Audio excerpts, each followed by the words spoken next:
everybody. Welcome back to Shannon's Lumber Industry Update. Today, it's episode 66, and I'm doing kind of a case study this week. Had a customer that called in and had some unique requests, and I wanted to kind of walk you through the problem solving that I used to help this customer find the perfect wood for his project. It also could be applied to your own projects as you kind of stare down the barrel of whatever your functional or structural needs could be. This could be very beneficial to helping you find just the perfect species or species for your particular project. Before I do that, I do want to say thank you to all of my patrons. We're coming to the end of 2021, and there's quite a few of you who have been with me for the entire year. There's actually quite a few of you who have been with me since the beginning of this podcast. Well, and frankly, long before that. Wood Talk fans that followed me over here because they just couldn't get enough wood talk. So literally, we're talking about wood. That's all we do here. So thank you, as always, to the folks who sponsor this show. If you, of course, are feeling left out, fear of missing out is a very real thing. Go to patreon.com/lumberupdate, and you too can be one of the cool kids. But seriously, folks, that sounds like such a radio thing to say, or like a comedian thing to say. I feel like I should be headlining in Atlantic City. Seriously, folks, try the prime rib.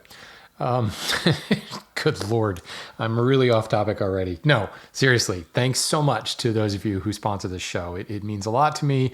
It definitely keeps the show going. So let's talk case studies here. In case you've been living under a rock, obviously I work at a lumber yard. While I'm not in sales, I do get a lot of phone calls, folks who read the blog on the website, folks who know me through my various other podcasts, sometimes folks who just call in saying they've got questions about wood. And, you know, the receptionists at my company know that if they get a call like that, it usually makes most sense to pass it over to me as the resident wood nerd. So, you know, we do pride ourselves on knowing a lot about wood, and really every day we help our customers pick out the best species or the best application for whatever their project is. So there's always lots of advice on the care and feeding of different lumber and lumber species, the installation, the maintenance. And it seems recently one of my would-be customers really decided to test it out and see just how good we really were about our wood knowledge. So here we are. Let's see, this was probably early December, and this guy called in. He was probably one of the jolliest people that you've ever, talked to on the phone. He told me that he had an exterior project that he was building that would be subjected to really all manner of weather conditions and huge temperature swings, pretty much all over the course of 24 hours. So really dramatic, short period of time that this wood would be exposed to all this. He wanted to build the whole piece from wood. So, steel, composites was out of the question. Some of the wood would be painted. Some of it needed to be bent. So he said steam bent, but I kind of chalked that up as it would certainly be bended. Maybe there could be a different technique, but he specifically said steam bent. And this is why I like this guy. He said he was going to be building it entirely with hand tools. Okay, my kind of person, right? The one thing he was adamant about is the species used is going to be strong enough to take a beating, yet it should be lightweight. And he went on to say that he's built the same project every year for as long as he can remember because it never holds up to the stresses of his job. So I tried to ask some questions about the nature of the project and what he did for work, but he was kind of evasive on that point. He kept saying something about believing is seeing and blah, blah, blah. So he's not going to really tell me what he's building, but he's given me kind of a list of functional demands. So I know this is going to be a challenge, but the fact that I don't actually know what the end product is means that I can kind of look at this from a much more objective perspective. Not knowing what he was building would give me the chance to examine strictly the demands to be placed on the wood and not let that decision be clouded by, for lack of a better term, tradition. So I asked a few more questions to kind of qualify his statements and rank their importance. And this is a list that I came up with of functional structural demands from the customer. It needed to be exterior grade with exposure to wide climate swings over a 24-hour period. So there would be direct exposure to snow, ice, rain, heat, humidity, the works. It needed to be strong and resistant to great stress, whatever that means. It should be good for steam bending. As I said, he was going to be bending it, some of it. It should take paint well and look nice, but also look nice in a natural state. And one random thing, it should go well with red. So whatever the natural color palette is, it should go well with red, okay? And it needed to be lightweight. Now, he was clear to say this is important, but if the wood we chose was a little bit heavier, there were ways he could get around that by adding a little bit more power to the structure. Again, don't really know what we're talking about here, but I put the lightweight at the bottom of the list and put everything above that in priority. So to me, it's obvious we're dealing with some kind of vehicle here. And from the temperature, durability, and weight requirements, I assume we're building a wooden aircraft of some sort. The steam bending thing was a bit different, but I knew we could kind of figure that out. So even though it's not first on the list of requirements, steam bending really, let's consider that first. See, kiln-dried lumber, while it's not impossible, it's not great for steam bending. It's kind of terrible for steam bending. The kiln drying process sets the lignin fibers and they lose some of their elasticity. Certainly the wood becomes harder and it just doesn't bend as well. Green wood's really best for bending, air dried being kind of the second choice. Straight grain, certainly it's a big deal since any fibers that run out along the edge of that bend, they're prone to splintering as you bend it. That said though, a list of species that I can get green it's not impossible. There's standard channels, and more these days, sawmills are choosing to do at least some drying of the wood. They can add a little bit more value. They can increase their margins a little bit because, as I've said many times on this show, the sawmill has very, very tight margins, and you'd be really surprised what sawmills are selling green lumber for as compared to what you might be paying for kiln dried off, right off the rack. So it is a little bit more difficult to get green material. We can certainly get it, but the species list is kind of limited there. So I kind of assembled a list of species that I can get green or that I could get air dried. Fortunately, a lot of the domestic species that we bring in and day out, they kind of qualify for this. So do a few of the exotics. The problem with the exotics, though, is they are almost always dried to a European standard. If not for stability, but for dropping the weight so that they can fit more lumber into a shipping container to put on a boat to go across the ocean. Shipping green lumber is incredibly cost prohibitive with very little volume to be able to fit into a container because they have weight limits. So kind of thinking we need to look at domestic species here. I think the best species to consider for bending would be an open pored wood. A ring porous wood, or at least a large pored wood, it's got more dead space. It's got more air in it to allow room for compression. As you bend, whether it's bent lamination or steam bending, you are compressing the fibers on one side, the inside of the bend, and you're stretching the fibers on the outside or convex side of the bend. Having larger pores, or at least pores in a nice ordered ring like you find in ring porous, means that there are kind of like perforation points that the wood can compress into and allow for that stretching or compression depending on what side of the bend. So in general, ring porous woods are great for this. It's also nice that ring porous woods rive really easily to give you that nice straight grain material. So with that in mind, we probably should be looking at a hardwood. I've mentioned before that softwoods, they're not measured by porosity and they don't really have pores.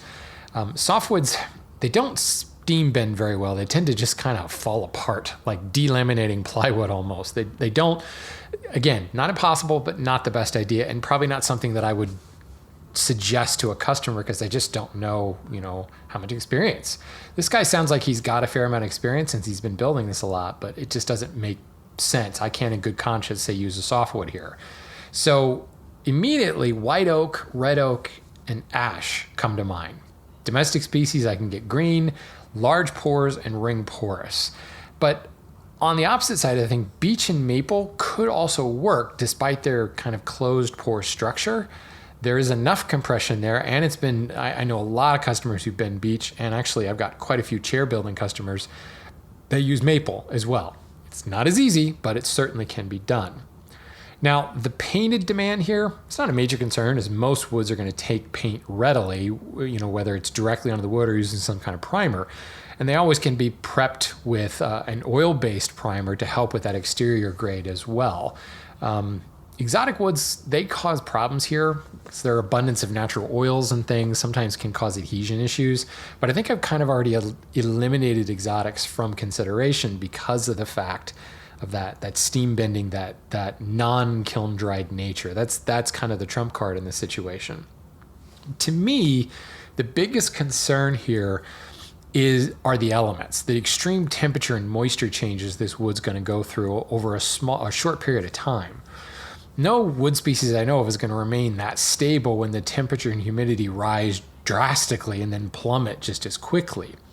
However, wood that has been kiln dried will remain stable during quick climate changes. You see, the heat of the kiln, as I said before, it actually hardens the cell walls of the wood as it's baked and dried, which means that those wood fibers, they shed water like a dry creek bed. So go into the desert and there's a thunderstorm that goes through and all the water just sluices right off those dry creek beds. You get flash floods because there's no water soaking into the soil. The same thing's happening with kiln dried material. So longer exposure to water and the temperature changes and relative humidity changes will soak into a kiln dried wood, but if it's a short period of time, that could actually be really good. So there is kind of something, there's a happy medium here, because I've said that air dried or green would be better for bending.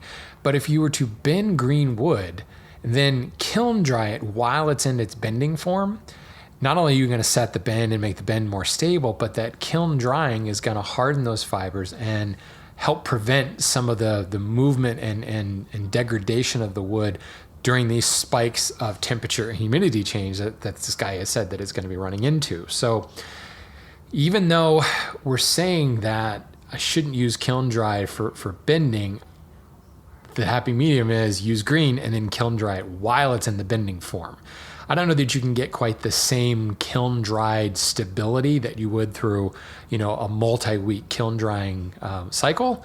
But I think with the thinner materials that would come from steam bending from actual parts rather than like rough sawn lumber, I think you can get a pretty good facsimile thereof by kiln drying it in the form. So the key really with this weather viability or variability, I should say, is to focus on a species that resists rot due to exposure to water. Really a good exterior species will stand up to water, and good construction techniques will really take care of the wood movement issues. So while we're talking about stability, I'm not really concerned so much about wood movement because there will be short spikes and drops of temperature and the wood's really not going to have that much time to respond. It should stand up to the water though.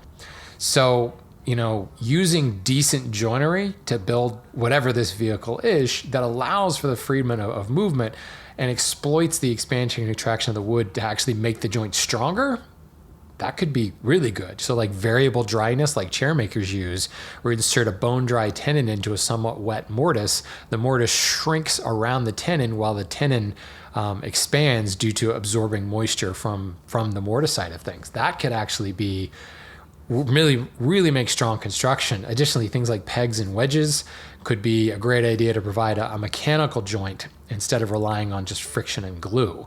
So the thing to remember though, if the wood is not water resistant, all of these good construction and mechanical advantages things, all those bets are off. So let's make sure we're looking at a species that's going to be good from an exterior water resistance perspective. Now, the last on the list was the weight. And I'm glad that's really not as big of a deal because most of the lighter weight species I kind of immediately disqualify because of their poor exterior ratings and really the inability to be bent. When I think of lightweight and exterior grade, I immediately think Western red cedar. Well, it's a softwood. We've already talked about how that's not going to bend real well. And, I'm not sure that I would trust bending Western red like that. Alaskan yellow, there's another one, that's a softwood. A lightweight hardwood, something like Paulownia. Sorry, I always, for some reason, I've always pronounced it Paulownia, and I know that's not how I pronounced it, so Paulownia.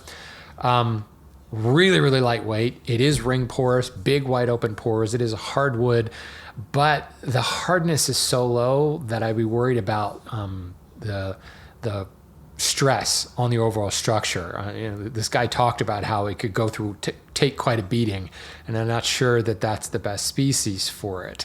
So considering all of these factors, finding a wood that's strong yet flexible to deal with stresses of flight, I assume, and any landings, well, that narrows it down to beech, white oak, and ash. All three of these species look great with a natural finish and frankly will complement his red paint job too.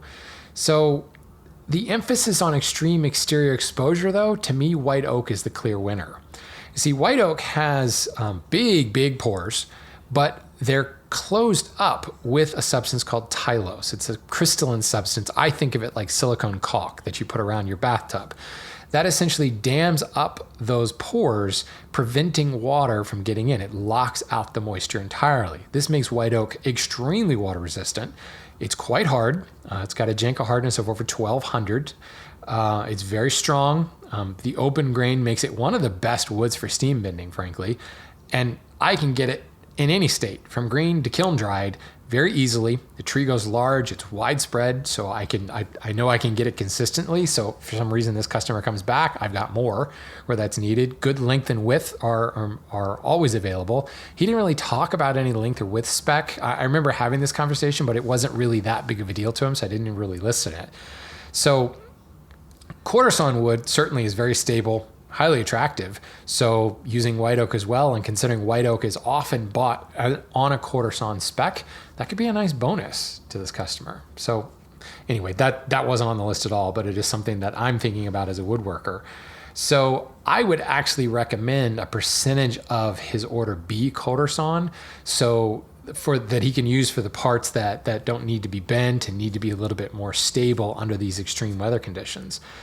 I do think white oak will handle just about every situation that this guy can throw at it. And to top it all off, he said he was going to build it by hand. I have a lot of experience working white oak by hand. It planes very well. Frankly, it smells fantastic while you're working it.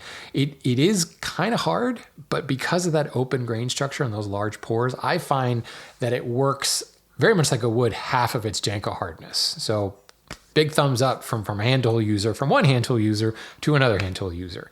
So long story short, I pitched this. The customer, took all of my points, was really very thankful. Sounded like he was quite impressed. He said that I was definitely going on his list. To me, that could sound like a bad thing, but as I told you, this guy is just so jolly when he said it. That sounded like a very great thing to be on this guy's list. So he did place an order for white oak. I will say he complicated this whole order a little bit by giving me a delivery address way the heck up in northern Canada. And he said that he would actually pick it up from there and take it to his workshop that was even further north. Whatever. I set it up. I got it on a truck. My driver reported to me later that the customer, I told you this, the guy's name is Nick. Customer said that Nick showed up out of nowhere, had an entire crew of helpers with him to load up they all did it hand unload and hand load. Driver said that Nick's helpers were all pretty short, but also admitted that at that latitude this time of year was pretty dark. He couldn't see real well, but they quickly unloaded and loaded up, and as the crew pulled away, he swears that he heard the sound of jingle bells. I don't know what that was about. Whatever. In the end, Nick was thrilled with the quality of the wood. He promised that he would see me again at the end of December. What? I don't know. Maybe he's going to have another order. Maybe he'll call me at the end of December. But anyway, I just thought it was kind of interesting because it was a customer that had very specific demands. And really, if you take each one and kind of prioritize them and think about which woods would suit each one of those demands, ultimately you'll find kind of a crossing of things. You'll find that perfect Venn diagram of a wood species that's going to meet weather conditions and workability and even aesthetic conditions. So think about that when you've got your next project. Hopefully it won't be quite as demanding as the one that Nick had. And, maybe you will get the right species of wood or recommend the right species of wood to somebody and end up on their nice list, whatever you want to call it. Anyway, folks, that wraps up the lumber update for 2021. I want to say happy holidays to everybody. May you find that perfect customer. May you find the right hardwood to meet that perfect customer. And may all your hardwood dreams come true for the rest of 2021 and all of 2022. And I hope you keep listening to the lumber update. Merry Christmas, everybody.